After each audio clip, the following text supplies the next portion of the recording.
नमः. मी वॅस्ट्रो गायत्री जोशी. आजचा जो विषय आहे तो आहे रंगपंचमी. रंगपंचमीचा पवित्र, भक्तिपूर्ण आणि आध्यात्मिक उत्सव. या वर्षी रंगपंचमीच्याच दिवशी ग्रहण असणार आहे. त्याची संपूर्ण माहिती ग्रहणाच्या व्हिडिओमध्ये दिलेली आहे. तुम्ही नक्कीच ती सविस्तर ऐकू शकता. ही माहिती तुम्हाला आपल्या चॅनलवर उपलब्ध होईल. भारतीय संस्कृतीत प्रत्येक सणाचा अर्थ फक्त उत्सवापुरता नसतो, तर आपल्याला जीवन, भक्ती, अध्यात्म आणि मानसिक शुद्धीचा संदेश देतो. रंगपंचमी हा सण होळीनंतर येणारा दिवस असून तो आनंद, प्रेम, सकारात्मकता आणि भक्ती या सर्व गुणांचा प्रतीक आहे. जर तुम्हाला हा व्हिडिओ आवडला तर कृपया वॅस्ट्रो गायत्री जोशी चॅनलला सबस्क्राईब करा आणि बेल आयकॉन दाबा, जेणेकरून भविष्यातील सर्व भक्तिपूर्ण, आध्यात्मिक आणि माहितीचा व्हिडिओ लगेच मिळेल. आणि हो, या शुभ सणावर श्री स्वामी समर्थांचे आशीर्वाद तुमच्या जीवनात सदैव राहोत. रंगपंचमीचा इतिहास आणि पुराण कथा. रंगपंचमीचा इतिहास अतिशय प्राचीन आहे.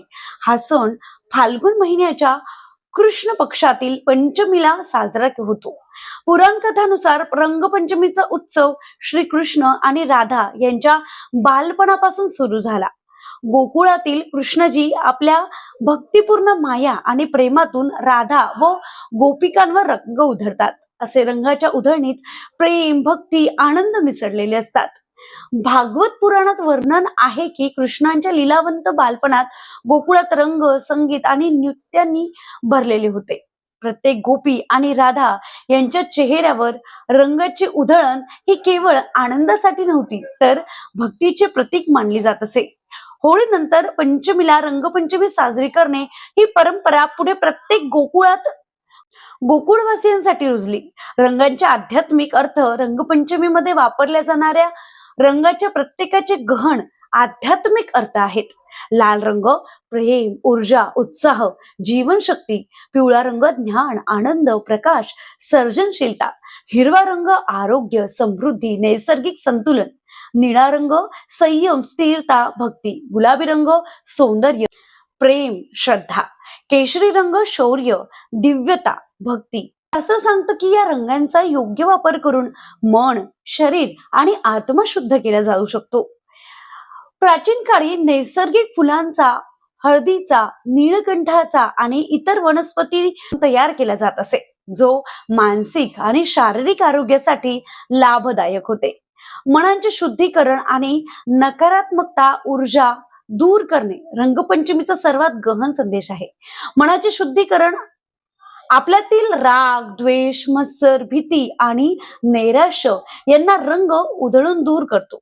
संत म्हणतात की जेव्हा भक्तीने रंग उधळला जातो तेव्हा त्या रंगात दैवी ऊर्जा मिसळते आणि माणूस मानसिक आणि आध्यात्मिक उन्नती साधतो.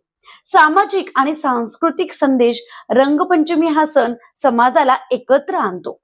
जात, धर्म, आर्थिक स्थिती किंवा वय याचा भेद न करता लोक एकत्र येतात, हसतात, नाचतात आणि रंग खेळतात. या सणाद्वारे आपण शिकतो की समानतेत खरी सौंदर्य आणि भक्ती आहे. महाराष्ट्रात रंगपंचमी पंढरपूर, आळंदी, देहू आणि उत्तर भारतात वृंदावन, मथुरा, गोकुळ मध्ये रंगपंचमी अत्यंत भक्तिपूर्ण वातावरणात साजरी केली जाते. वृंदावनामध्ये कृष्ण जन्मभूमी आणि राधाकृष्ण मंदिराजवळ भक्ती रंग, गुलाल उधळतात, नाचतात आणि जय श्री कृष्ण या घोषात संपूर्ण परिसर रंगबेरंगी होतो. रंगपंचमी हा दिवस मन आणि हृदय उघडे करून प्रभूची भक्ती अनुभवायचा दिवस आहे. महाराष्ट्रात काही गावांमध्ये लोक रात्री नृत्य, भजन आणि रंग खेळण्याची परंपरा ठेवतात.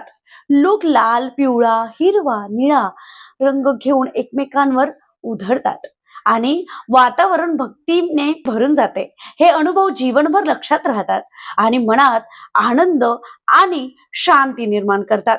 आधुनिक जीवनातील अनुभव. आज सोशल मीडिया, युट्यूब, रील्स यामध्ये रंगपंचमीचे स्वरूप बदललेले असले तरी गाभा तोच आहे. लोक भक्तिपूर्ण व्हिडिओ, शुभेच्छा आणि माहिती शेअर करतात. रंगपंचमी आपल्याला शिकवते की जीवनातील सर्व रंग स्वीकारायला हवा. प्रेम, भक्ती, आनंद, शांती, दुःख, संघर्ष जसा रंग उधळला जातो तसेच आपल्या जीवनात कृतज्ञता, प्रेम, आनंद आणि भक्ती उधळली पाहिजे. या दिवशी रंग खेळताना आपल्या मनातील नकारात्मकता दूर करावी आणि जीवनात सकारात्मक ऊर्जा निर्माण करावी. रंगपंचमी ही केवळ आनंदाचा नाही तर आध्यात्मिक आणि भक्तिपूर्ण संदेश देणारा सण आहे. श्रीकृष्ण आणि राधा यांच्या दिव्य भक्ती प्रमाणेच भक्ती आणि आनंद राहो. श्री स्वामी समर्थ यांचे आशीर्वाद तुमच्यावर सदैव राहोत. आपल्या आयुष्यात रंग, आनंद, आरोग्य, शांती आणि समृद्धीचे रंग भरून जावोत. मित्रांनो, जर तुम्हाला हा व्हिडिओ आवडला तर कृपया वॅस्ट्रो गायत्री जोशी चॅनलला सबस्क्राईब करा, बेल आयकॉन दाबा आणि तुमच्या मित्रांबरोबर हा व्हिडिओ शेअर करा. श्री स्वामी समर्थ.